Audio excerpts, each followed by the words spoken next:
전쟁의 영향으로 동아시아의 안보 상황이 복잡해지고 있죠. 한일 간의 군사적 협력은 지역의 군사 균형에 중요한 역할을 할 수 있습니다. 현무5 미사일과 같은 첨단 무기의 배치는 북한에 대한 억제력을 높이는 동시에 긴장을 고조시킬 가능성도 있습니다. 현무5 미사일이 발사되면 한반도의 하늘이 불타오르고 북한은 숨을 죽일 것입니다. 우크라이나의 전쟁이 교훈이 된 지금 세계가 주목하는 이 순간 전쟁의 서막이 또다시 울려 퍼질지 모릅니다. 우크라이나는 현재 러시아와의 전쟁 속에서 안보와 군사적 협력이 매우 중요한 상황입니다. 이러한 배경 속에서 한일 양국의 군사적 동향은 지역 안보에 큰 영향을 미칠 수 있죠. 볼로디미르 젤렌스키 우크라이나 대통령이 현재 러시아와 대전에서 북한군의 병력 이송과 쿠르스크 지역의 전쟁에 북한군 3,000명 파병 투입으로 인한 영상이 공개되면서 세계가 경악을 금치 못했죠.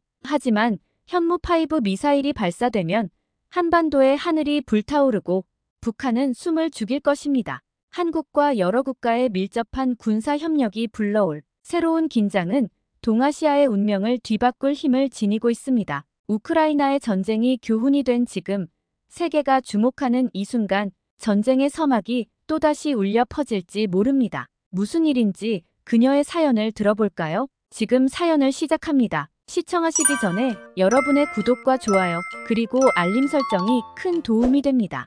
안녕하세요. 제 이름은 올레나입니다. 현재 우크라이나군에서 복무 중인 28세 여성입니다. 현재 우크라이나와 러시아 전쟁의 참혹함 속에서 하루하루를 살아가고 있습니다. 매일 아침 눈을 뜨면 전투 준비로 가득 찬 하루가 시작됩니다. 제 이름을 부르는 동료들의 목소리가 들리고 바람에 실려오는 먼지와 총소리가 어우러진 소음 속에서 저는 또 다른 전투를 준비합니다. 하지만 제 마음 한쪽에는 항상 강한 희망과 결단이 있습니다. 이런 어려운 상황 속에서 모두의 응원을 받아보고자 저는 전쟁의 중심에서 사연을 보내봅니다.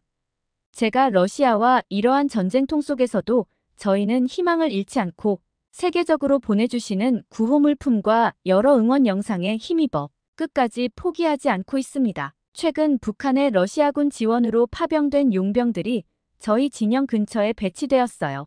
북한의 군대는 오랜 시간 독재 체제 아래에서 훈련받아왔다는 얘기와는 다르게 눈앞에서 마주한 이들은 눈빛에서 두려움을 읽을 수 있습니다. 그들이 전투의 현실을 깨닫기 전 전선의 끔찍한 상황은 그들에게 어떤 충격을 안길지 상상이 되지 않았죠. 전선에서의 저의 하루는 늘 위험으로 가득 차 있습니다. 불과 몇 주 전 저희 부대는 적의 포격에 의해 심각한 피해를 입었죠. 동료 한 명이 제 곁에서 폭발에 휘말려 사망했어요. 그의 마지막 순간은 아직도 잊을 수 없습니다. 북한 용병들이 저희와 맞서 싸우게 되면 그들은 자신들이 어떤 대가를 치르고 있는지 모를 것 같아요. 그들은 전투의 기술이 아닌 생존을 위해 최선을 다해야 합니다. 그들의 상황은 한편으로는 안타깝고 다른 한편으로는 우리의 적이란 사실이 슬프게 느껴지죠. 그들도 누군가의 아들이고 누군가의 사랑하는 사람일 것입니다. 전선에서 우리는 모두 인간인데 말이죠.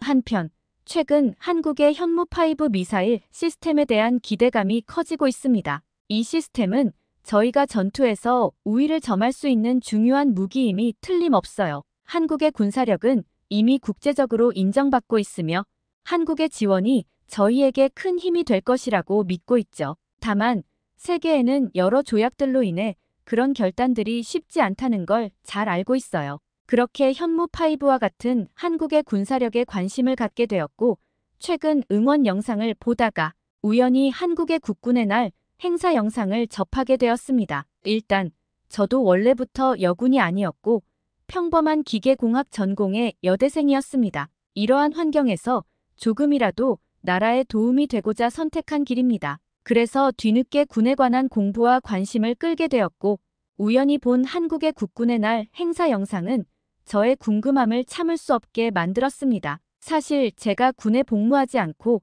일반 기계공학을 전공하고 있는 대학생이었다면 이런 영상을 우연히 보더라도 한국에 이런 날도 있구나 라고 생각하고 그냥 대수롭지 않게 웃으며 넘어갔을 것 같습니다. 왜냐하면 불과 몇 년 전쯤부터 K-팝과 K-드라마로 유명해져서 알게 된 동양의 한 나라라고만 생각했기 때문에 유럽이나 일본, 중국처럼 오랜 군사 역사가 없다고 생각하기에 뭘 특별히 기념이라고 지정할 만한 날이 있을까 싶었습니다. 현재는 꽤 오래된 역사로만 간직되고 있지만 30년 전까지만 하더라도 저희 우크라이나는 독일과 프랑스, 영국과 어깨를 나란히 할 만큼의 재래식 군사력은 유럽 최고로 알려진 나라였습니다. 하지만 러시아의 역사와 군사력도 제 생각은 적인지만 무섭다고 생각했죠. 제2차 세계대전 때 독일과 엄청난 인명피해를 감수하면서도 스탈린그라드 전투와 같은 주요 전투에서 승리한 전적은 유럽을 떠나 전 세계에서도 알아주는 군사력이기 때문이죠. 그리고 이를 통해 소련의 군사력은 세계적으로 인정받으며 1950년대 핵무기와 대량의 무기를 개발하면서 끊임없이 군사력을 강화했습니다. 다만 과거의 러일 전쟁으로 일본에게 패배한 러시아가 포츠머스 조약으로 인해 일본이 한국의 지배권을 인정받은 한국에게 슬프고 힘들었던 안타까운 역사가 있었죠. 한국과 관계없는 두 나라의 전쟁에 제3국의 국민들만 고통에 시달려야 했다는 게 지금도 이해하기 어려운 참혹한 역사인 것 같습니다. 하지만 그런 한국이 현재는 두 나라를 넘어서는 군사력에 다가가고 있다는 게 너무 대단하다고 느끼게 되었어요. 저의 지금까지 생각이 한 영상으로 바로 잡게 되었습니다. 그건 바로 한국의 국군의 날 영상이었던 거죠. 영상을 보는 내내 저는 부끄러움과 답답함이 가슴에 몰려오는 것을 느끼고 있었던 거예요. 이유를 알 수 없는 크기의 불안감이랄까? 그 중에서도 영상 중간에 로봇 형태의 군사장비의 등장은 충격 그 자체였습니다. 저게 뭐야? 무슨 저런 로봇 장난감이 왜 나오는 거야? 라고 생각했던 것도 잠시. 국군의 날 군사 퍼포먼스로 사용한 로봇개는 실제 무기로 긴급 보급 물품이 이동수단과 무기로서 그 역할이 전쟁 시 어마무시한 군사력으로 연결된다는 사실에 머리가 새하얘졌었죠. 이런 혁신은 앞으로의 군사 전략에 커다란 변화를 가져올 것이라는 생각이 들었죠. 현대 전쟁의 양상이 변화하고 있다는 점은 정말 중요한 의미를 지닌다고 느끼고 있었습니다. 기계공학을 전공하고 현재 군인으로 있는 저로서는 저게 얼마나 대단한 군사력이고 기술력인지 금방 알아볼 수 있었습니다. 더군다나 군사도구로서 흠잡을 곳 없는 완성도와 미래 전쟁에 사용될 만한 로봇들은 영화나 책으로만 접했었습니다. 이렇게 영상으로 직접 기술 융합의 현 시점을 느낄 수 있다는 게 저에게는 너무나도 큰 충격이었습니다. 여러분도 아시겠지만 생각해보세요. 한국의 군사 기술력이 이렇게나 위대했던가? 우리는 과거의 영광에 머물러 나태해져 현재 전쟁에서도 승리를 알 수 없는 상황의 연속이고 미국의 군사력 다음에 버금가는 일본은 현재 오타쿠들의 성지잖아요. 저희 나라는 그렇다 치더라도 일본만큼 한국이 발전하려면 좀 더 많은 시간이 걸리지 않을까? 라고 모두들 얘기했었는데 저희의 크나큰 착각이라는 생각이 쓰나미처럼 밀려왔죠. 저는 군차량 점검을 하는 동안 틈틈이 끝까지 보지 못한 한국 국군의 날 영상을 틈틈이 나눠서 보기 시작했습니다. 그리고는 BBC나 CNN 등 뉴스를 통해서 외신들의 반응을 찾아보기 시작했죠. 혹시나 이게 사실이 아닐 수도 있어. 내가 헛된 우스운 생각으로 시간만 버렸겠구나 하는 생각을 가지면서 말이죠. 그러나 외신들의 시선은 완전히 저의 생각과는 다른 반응이더라고요. 해외에서는 제가 보고 있는 이 로봇개가 실제로 대테러 작전과 적의 동향을 감시할 수 있는 임무의 활용도가 높으며 언제든지 투입 가능성이 무궁무진하다고 말했습니다. 또한 드론과 같은 원격 조작으로 작은 몸체로 응용하여 투입할 수 있는 군사적 전략이 어느 정도인지 가늠하기 어려울 정도로 다양하게 분석된다며 논란의 중심에 서 있었어요. 일본의 NHK를 비롯한 언론사에서는 여론의 시선을 눈치 보면서 그림자처럼 자연스럽게 스며들며 소리 없는 아우성을 내기 시작했죠. 덧붙여 한국이 미래 전쟁에서는 현 군사기술력의 시점으로 전 세계의 선두주자라고 할 수 있다며 최첨단 무인 군사기술력을 지속 개발, 보유하고 있다면서 말을 이어갔습니다. 영상의 댓글에서는 영어, 스페인, 중국어, 일본어, 한국어 등 다양한 언어로 한국의 군사기술력을 무시할 수 없는 수준이라며 그들만의 수다 삼매경에 빠져든 모습을 볼 수 있었죠.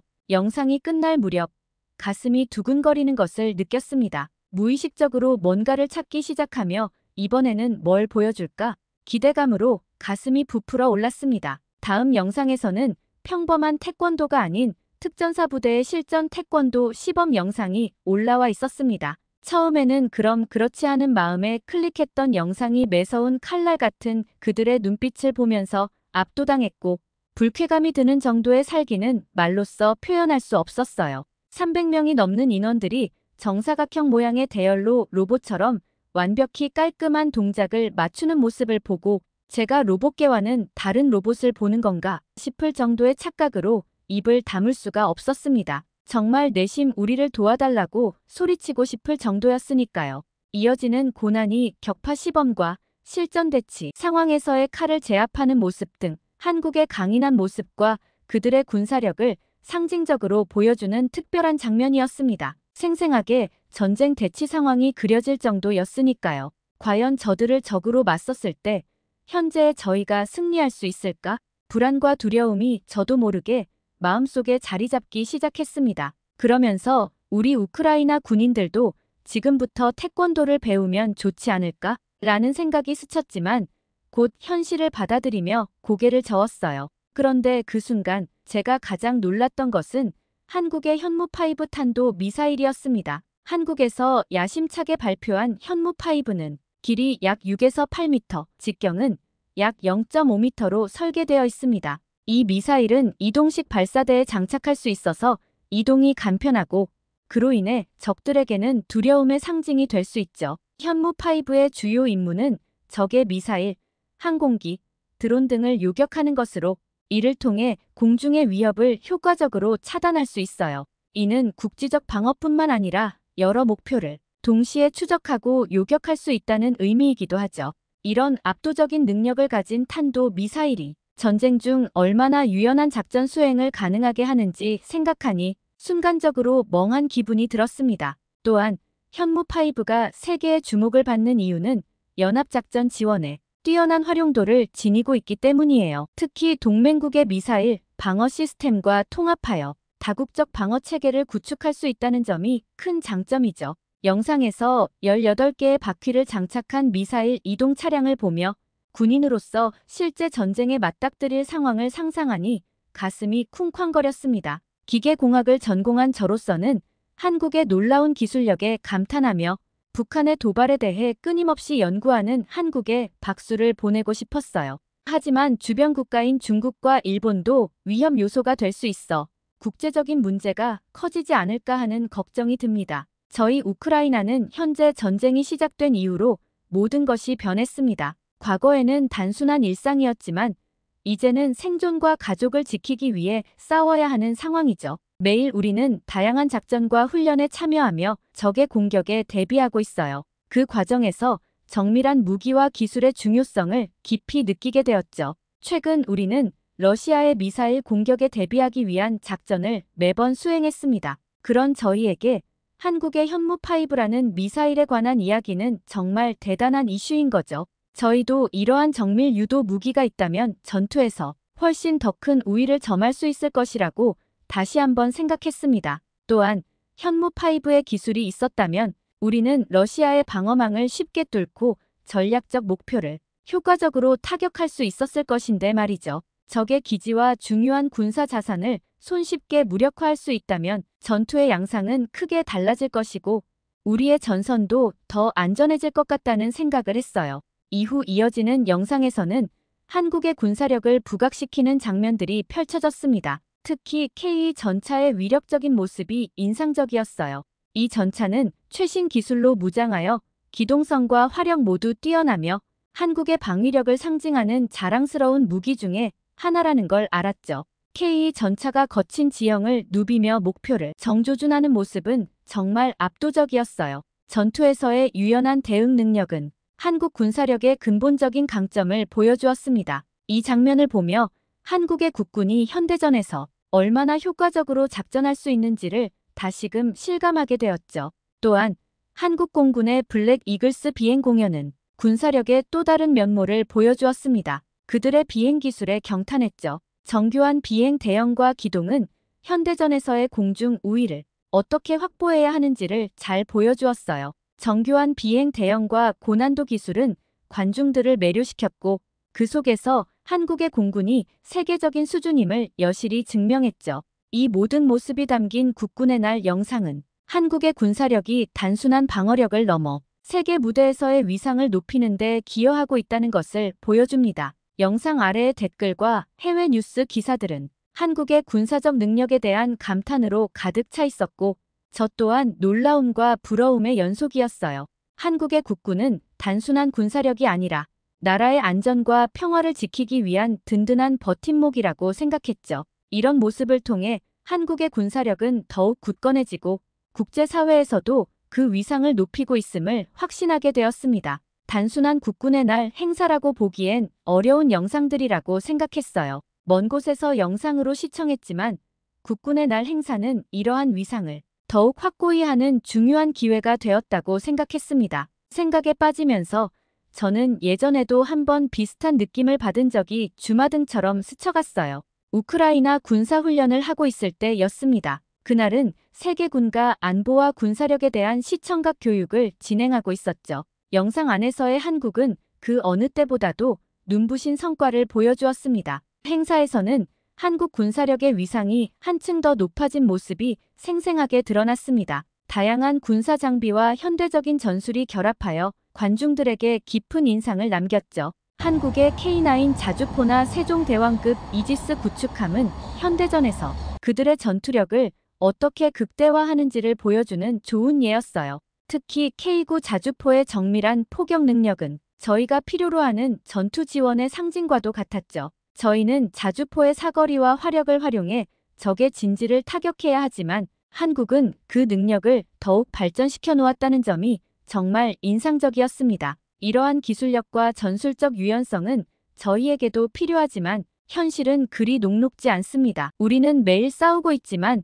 전술과 기술에서의 우위가 얼마나 중요한지 실감하게 됩니다. 전투 중 사이버 공격에 대한 대응 전략이나 드론을 활용한 작전이 얼마나 중요한지를 경험하며 한국의 기술적 발전에 대한 부러움이 커져갔죠. 하지만 이 모든 것이 단순히 부러움으로 끝나지 않았으면 좋겠다고 생각했어요. 한국의 군사력은 주변국과의 관계에도 영향을 미칠 수 있었죠. 특히 일본과의 역사적 갈등이 여전히 남아있는 만큼 한국의 군사력 증강이 주변국들 간의 긴장을 고조시킬 수 있다는 점도 걱정입니다. 저희가 겪고 있는 전투에서 주변국과의 마찰이 얼마나 큰 변수인지 잘 알고 있죠. 그럼에도 불구하고 저는 한국이 현대전에서 보여준 강력한 군사력에 대해 존경의 마음을 표하게 되었죠. 한국의 군사력이 저희 우크라이나에 긍정적인 영향을 미칠 수 있기를 바라며 서로의 경험과 지식을 공유함으로써 함께 성장할 수 있는 길을 모색해 나가야 한다고 믿습니다.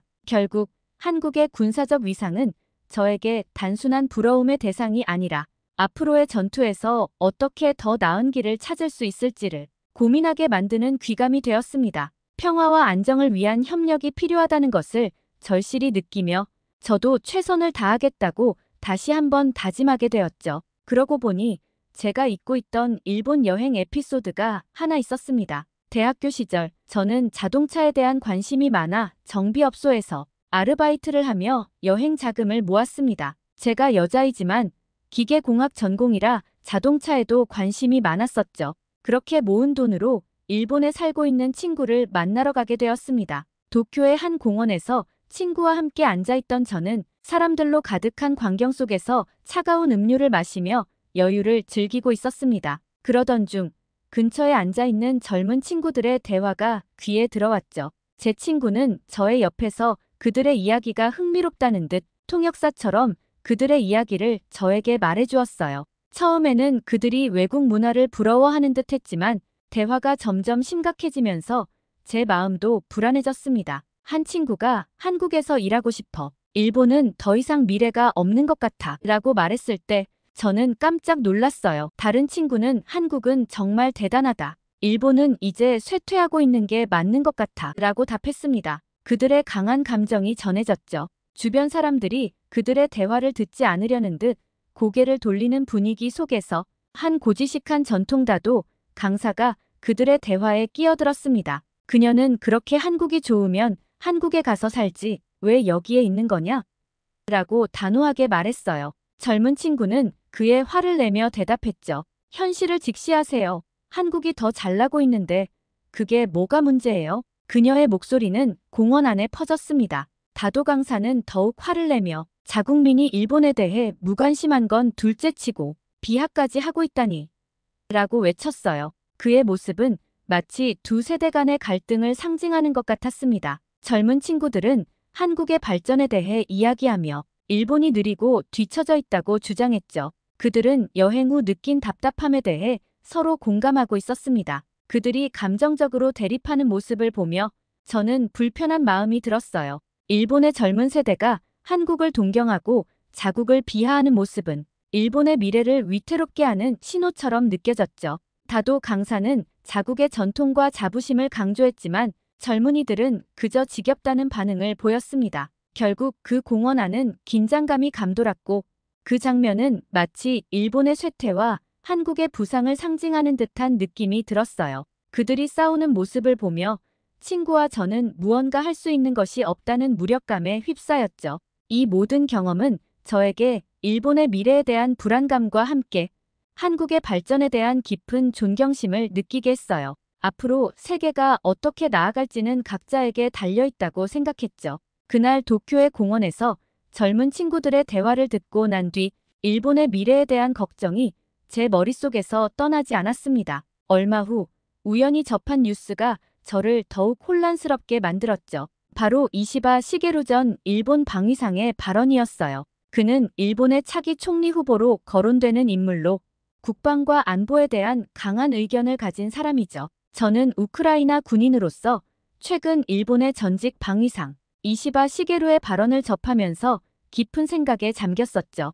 그는 한국을 적대시하는 것은 일본에게 자살 행위와 같다는 경고를 했고 아시아판 나토의 필요성을 주장하며 독도와 스시마를 둘러싼 전쟁 시나리오를 제시했었어요. 이시바는 일본이 F-35 전투기로 독도를 공격할 경우 40대의 F-15J 전투기가 한국의 반격을 저지하고 정보 전력을 봉쇄할 수 있다고 분석했죠. 하지만 반대로 한국군이 움직이면서 스시마 섬이 한국군에게 쉽게 점령될 경우에는 일본에게 큰 위협으로 작용할 것입니다. 결국 이시바는 독도가 일본에 점령당할 수 있는 반면 스시마는 한국이 점령할 가능성이 높다고 결론지었죠.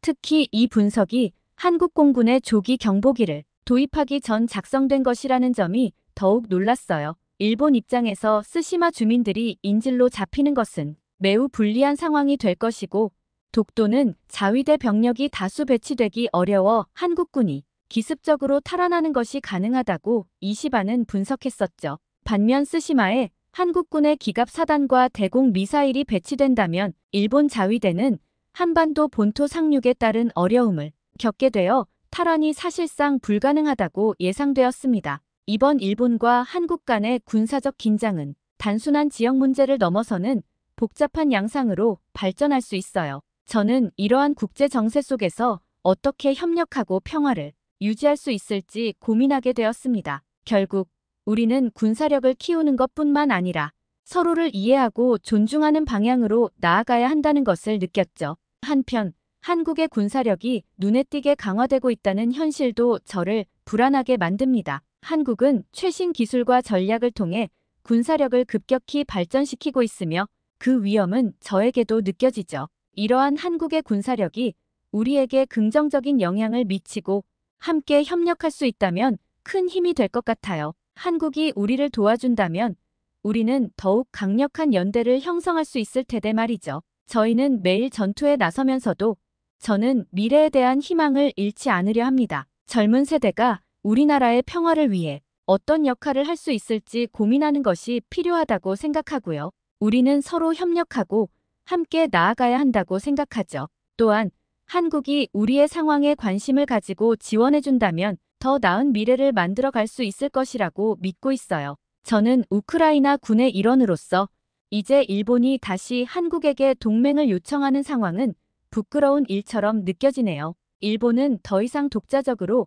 동부아시아의 안보를 책임질 수 없는 현실을 받아들여야 합니다. 주변 강국들의 군사적 영향력이 커지고 있으며 특히 북한의 핵개발과 중국의 군사력 증강은 심각한 위협으로 다가가겠죠. 이런 상황에서 일본이 한국과 협력하여 공동의 위협에 대응하는 것은 필수적입니다. 우크라이나의 경험을 비추어 볼 때 우리는 국제사회에서의 연대가 얼마나 중요한지를 잘 알고 있어요. 여러 나라가 함께 힘을 모았을 때 우리는 어려운 상황에서도 더 강해질 수 있었습니다. 한국의 군사력은 현대 전쟁에서 필수적인 기술적 진보를 이루고 있으며 한국의 방산 산업은 세계적으로도 인정받고 있죠. 한국과의 협력을 통해 아시아의 안보를 강화하는 것이 최선의 선택이라고 믿고 있어요. 저는 이러한 여론이 러시아를 비롯한 북한과 일본이 허영심을 넘어서 실용적이고 현실적인 방안을 모색하게 만들 것이라고 생각합니다.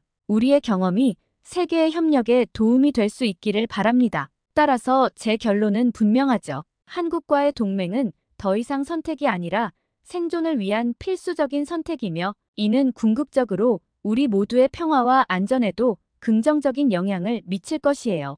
이 이야기가 한국인뿐만 아니라 일본인에게도 잘 전달되기를 바랍니다. 이시바의 발언은 우리가 맞닥뜨린 현실을 냉정하게 보여주죠. 일본이 주변 강대국들과의 힘의 균형 속에서 살아남기 위해서는 한국과 손을 잡고 아시아의 안보를 함께 지켜나가야 할 것입니다. 그것이 우리가 모두 세계가 생존할 수 있는 평화의 길이라고 확신해요. 현재 동북아 정세가 우리 모두에게 얼마나 중요한지를 실감하고 있습니다. 특히 한국의 군사력이 우리에게 큰 부러움으로 다가오고 있죠. 일본이 처한 경제적 문제는 단순히 그 나라의 사안에 그치지 않고 전쟁 중인 우리 같은 국가에도 심각한 영향을 미치고 있습니다. 일본은 오랜 기간 지속된 엔저 현상으로 고통받고 있으며 이는 일본 중앙은행의 잘못된 통화 정책의 결과죠. 다른 주요 국가들이 금리를 인상하며 인플레이션에 효과적으로 대응하는 동안 일본은 여전히 완화적인 통화 정책을 고수하고 있어요. 이로 인해 엔화 가치는 하락하고 국가 부채는 늘어나고 있어요. 이러한 경제적 불안정은 일본의 국방력에도 심각한 영향을 미치고 있습니다. 일본의 국방 예산은 역대 최대 규모인 13조엔에 달하지만 엔화 가치 하락으로 인해 이 예산의 실질적인 구매력은 크게 감소하고 있어요. 일본이 군수품과 필수 자원을 안정적으로 확보하지 못한다면 전쟁 발발 시 큰 위기에 처할 것입니다. 이는 일본뿐만 아니라 우리 우크라이나와 같은 전쟁 중인 국가에게도 부정적인 영향을 미칠 수 있다고 생각해요. 여기서 중요한 점은 일본의 안정성이 한국과의 협력에 달려 있다는 것입니다. 한국의 군사력은 일본과 우리 우크라이나에게 큰 자극이 됩니다. 우리는 한국의 첨단 기술과 전투 능력을 부러워하며 그런 능력을 우리도 가질 수 있기를 간절히 바라고 있어요.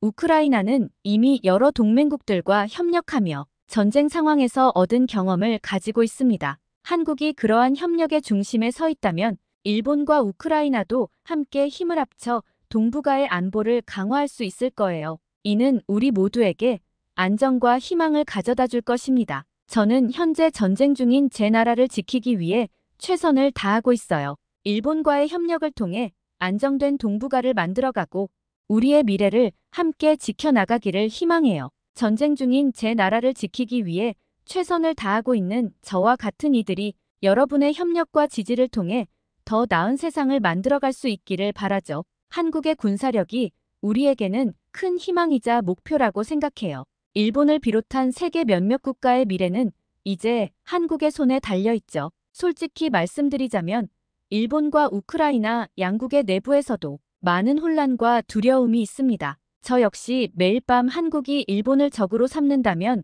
우리에게 남은 시간은 얼마나 될지, 자위대가 과연 막을 수 있을지, 전쟁이 이어지고 있는 우리는 어떻게 되는 것인지 고민하며 잠을 이루지 못하고 있죠. 하지만 지금 우리끼리 싸울 때가 아니라는 것을 강조하고 싶습니다. 저는 군인으로서 이 어려운 시기에 제 마음속 깊은 곳에서 느끼는 바를 전하고자 합니다. 우리나라와 국민들이 겪고 있는 고난은 이루 말할 수 없을 정도예요. 전쟁의 혼란 속에서 저는 매일 전투에 나서며 동료들과 함께 나라를 지키기 위해 최선을 다하고 있습니다. 우크라이나는 아름다운 땅과 풍부한 문화를 가진 나라죠. 그러나 현재 우리가 겪고 있는 위기 상황은 우리 모두에게 큰 부담이 되고 있습니다. 저는 이 순간이 평화와 안전을 위한 새로운 시작이 되기를 간절히 바랍니다. 우리가 힘을 모은다면 이 위기를 극복하고 더 나은 미래를 만들어갈 수 있을 것이라고 믿어요. 전투 중에도 저는 가족과 친구들, 그리고 사랑하는 사람들의 안전을 걱정하죠. 이 전쟁이 끝나고 다시 평화로운 일상이 찾아오길 간절히 바라는 마음은 누구보다도 강합니다. 우리는 서로를 돕고 이해하며 함께 나아가야 하죠. 저는 전쟁의 참상을 겪으며 우리나라의 소중함을 다시금 깨닫고 있습니다. 저희가 원하는 것은 단순히 생존이 아니라 평화로운 미래예요. 저는 군복을 입고 있는 것이 자랑스럽습니다. 매일 전투의 현장에서 느끼는 불안감과 두려움 속에서도 저희는 절대 포기하지 않을 것이죠. 우리가 가진 기술과 무기를 활용하여 러시아의 공격에 맞서 싸우고 현무5와 같은 첨단 무기가 우리의 손에 있다면 더 큰 힘을 발휘할 수 있겠다는 믿음을 가지게 됩니다. 그리고 그날이 오기를 기다립니다. 이 글을 통해 제 마음을 전달할 수 있기를 바랍니다. 또한 오늘의 제 사연을 통해 한일 양국과 저희와 같은 몇몇 국가들도 함께 나아갈 길을 고민해 주시면 감사하겠습니다. 제 이야기를 끝까지 들어주셔서 감사합니다. 감동보감의 오늘의 사연은 어떠셨나요? 여러분의 이야기를 들려주고 싶은 분들은 언제든지 사연 제보 부탁드립니다. 여러분의 사연 하나하나가 감동보감 사연을 제작하는 큰 힘이 됩니다. 감동보감은 감동적인 사연을 언제나 환영합니다. 오늘의 이야기가 마음에 드셨다면 구독과 좋아요, 알림 설정 감사합니다.